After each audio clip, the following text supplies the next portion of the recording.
Alright everyone, and welcome back to another video of the F123 Driver Career with HAAS, episode number 12 today for the Japanese Grand Prix of Season 1. If you missed the previous episode, the Italian Grand Prix, I recommend you go and check the one out before seeing this one because, well, spoiler, we had the fastest car on paper for that race because only managed 4th and 5th for HAAS. So, but nevertheless, it's a good result. 4th place matches personal best so far, along with Monaco. But now we need to get back to R&D upgrade on the areas, so we'll try and get this DRS one in before Japan comes along. And then weight redistribution and weight reduction. Kind of leaning toward weight reduction. We're still slightly behind on the Sashi, so a major weight reduction upgrade would be good on that. I'm also going to put looking at a major weight ERS upgrade. There's also minor drag reduction. We don't have enough for front downforce, so perhaps weight redistribution. Is this it's only a minor upgrade, but we're going to bang that on anyway.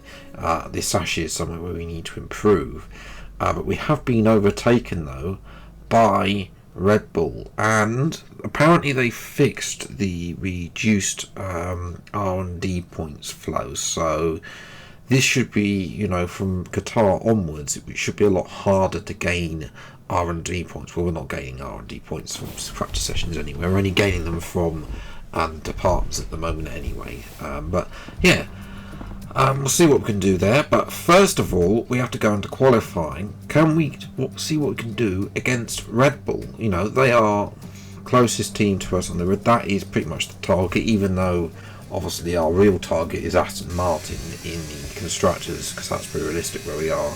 But we are ahead of Stroll, but we're only in P13, so not great. AlphaTauri really needs to get out the way around about now. He goes wide through turn 2 there, or turn 1 really, as well.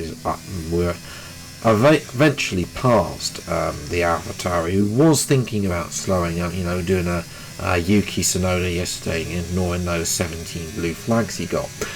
Anyway, we're a 10th up. We were a 10th up, and lose a little bit of time. 10th up on Bottas's time through sector 1. Now we come through up to this hairpin, and this hairpin is horrible. It has been horrible on every game, but a pad player can never make that apex at all. It is just impossible. I'm convinced it's impossible to do without doing 4 miles an hour through that corner. Through Spoon, which is slightly less understeery than on last year's game, and of course we come onto this approach now up to 130R, of course, which I think this section is the best section on the calendar, on this track, and probably one of the best sections on the calendar as well. Through into the final corner, make sure not go too wide. It's not too bad on the brakes there. We have made up 2 tenths. Try not to clip the curb. Take the shortest route up to the line, and that's only good enough for P11. So a little bit of work we've got to do, but to be fair, Kevin isn't too far away, and neither are the Red Bulls. So as if you've been watching this channel a while, you'll know that the race pace for me is a lot stronger than my quali pace. So Max, as Lando Norris is on pole.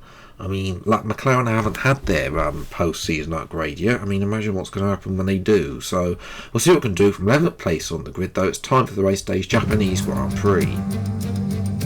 Welcome along then to the magnificent Suzuka International Circuit, a stone's throw away from Issei Bay in the beautiful Japanese countryside. What surprises lie in wait for us today? The Japanese Grand Prix.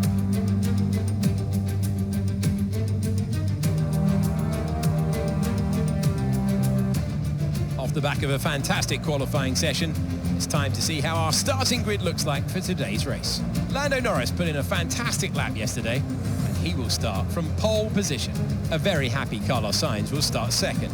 Looking at the rest of today's grid, we have Russell, Leclerc, Perez, Hamilton, Verstappen, Magnussen, Fernando Alonso, Gasly, Phoenix, Stroll, Oscar Piastri, Bottas, Joe, Ocon, Albon, Sargent, Tsunoda and Nick de Vries.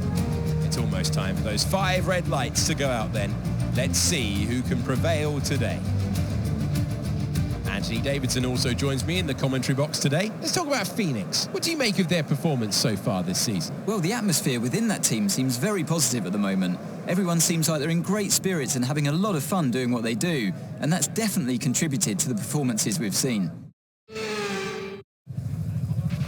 After the points finished last race, let's aim to keep that momentum going. Race strategy, a little bit interesting because the suggested one is medium hard, which is interesting. It suggests that we might be having a little bit harsher tyre wear from our practice sessions. That's what you get from your practice sessions, by the way, by doing just the race run one. You know, trying to have a bit of look at hard medium. It's actually slightly slower. You know, so yeah. Just well, you know, it's just fiddling about with it. It's comparing the times. It is slower on the start and on the hard. So we're going to go medium. If the tyre wear is miraculously soft enough, then we'll go soft at the end. Our teammate is on softs though, so we'll see how he gets on as well. A few people on mediums though, including Piastri behind. His teammates on pole. He's struggling in P13. So 5 red lights then for the Japanese Grand Prix, and away we go. It's a much better start than a terrible start for Gasly. Magnus has also had a poor start, so we're going to try and go around the outside of our teammate into turn 1 as well. He's still there on the inside. She'll give us the being on the outside gives the inside of the next corner.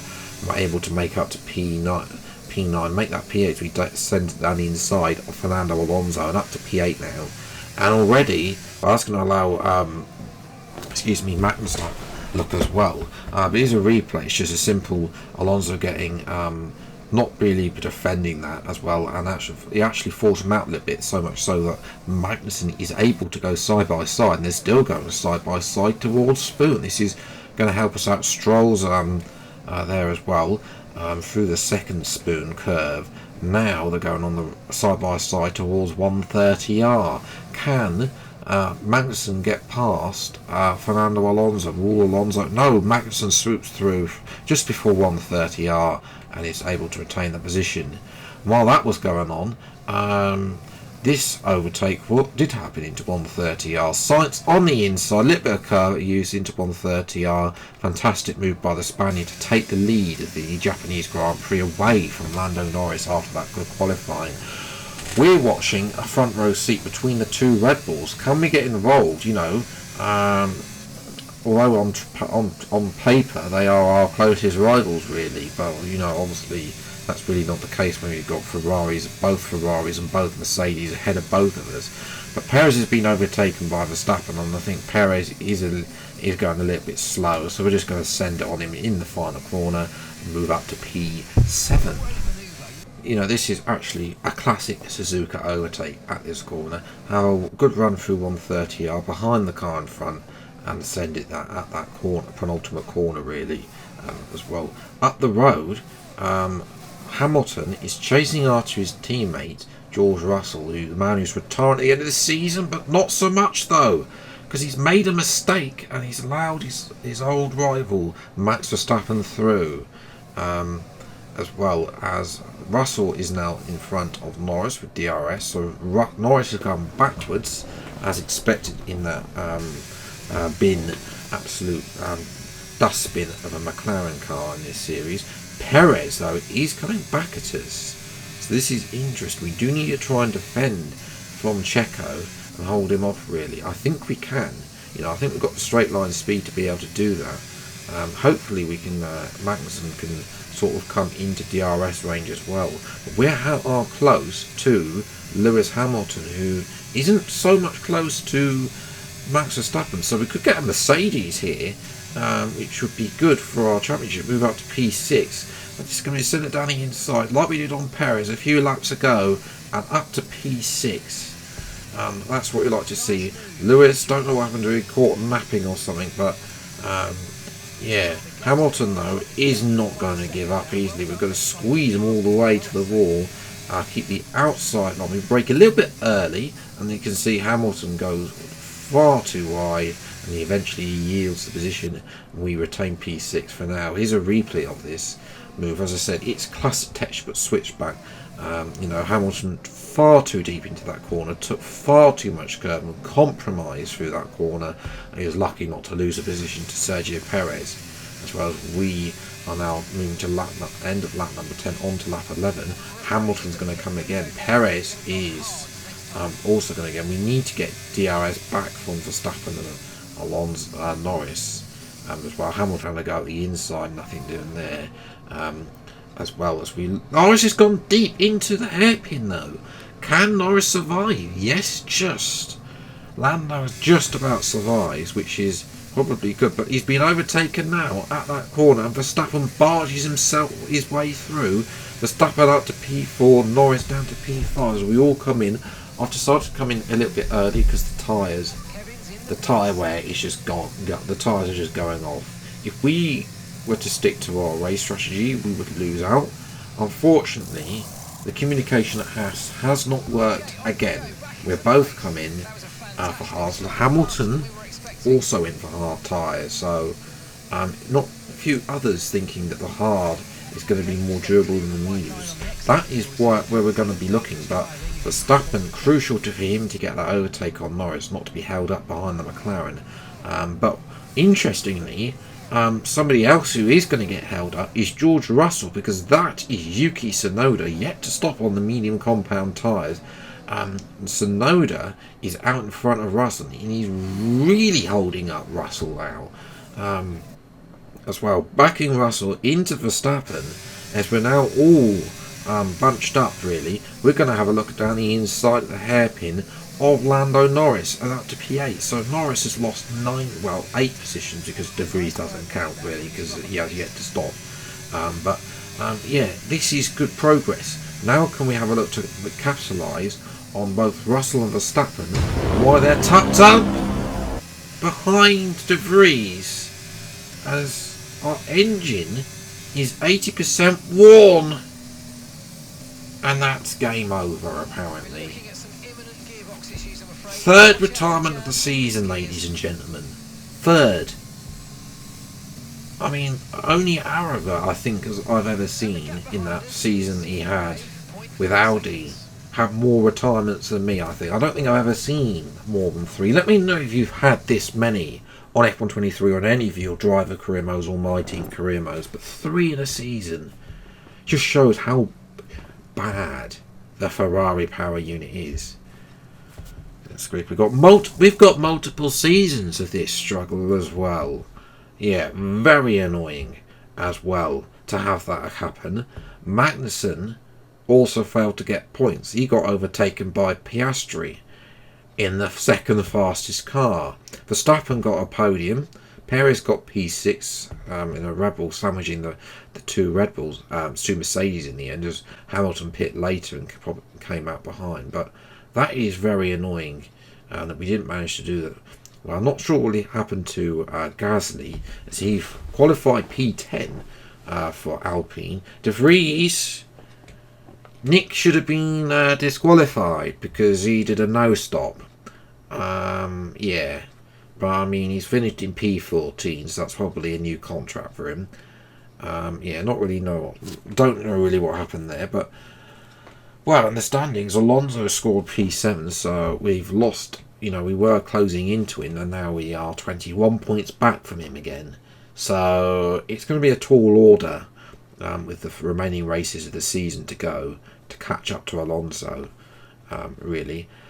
The constructors, Aston and Martin, have stretched their lead to 9 points. So it was game on. McLaren and Alpine. I think McLaren have moved ahead of Alpine with that position, with those points as well. So for us, we're looking to try and get Aston at the end of the season as well. Ollie, sorry we had to retire from the race, but there wasn't anything else we could do at that point. Well, it was only 80% worn really. Blah, blah, blah, blah. We figured out, and we've got 480 resource points for our trouble. It's interesting. It's only 80% as well, because usually when a part components, you can see the energy store and the control electronics.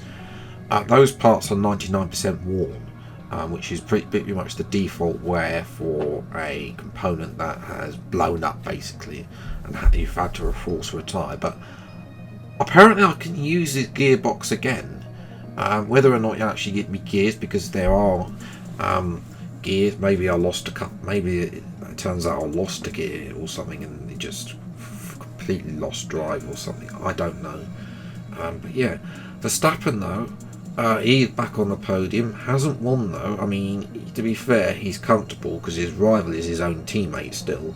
Sainz back on top form again after a rocky period around Austria, Britain and Belgium, but now he's got 2 podiums in a row, and his teammate up there as well, Ferrari, having a much better race than they'll ever imagine they would do in real life, really, as well. But we'll look to bounce back at a new race in Qatar.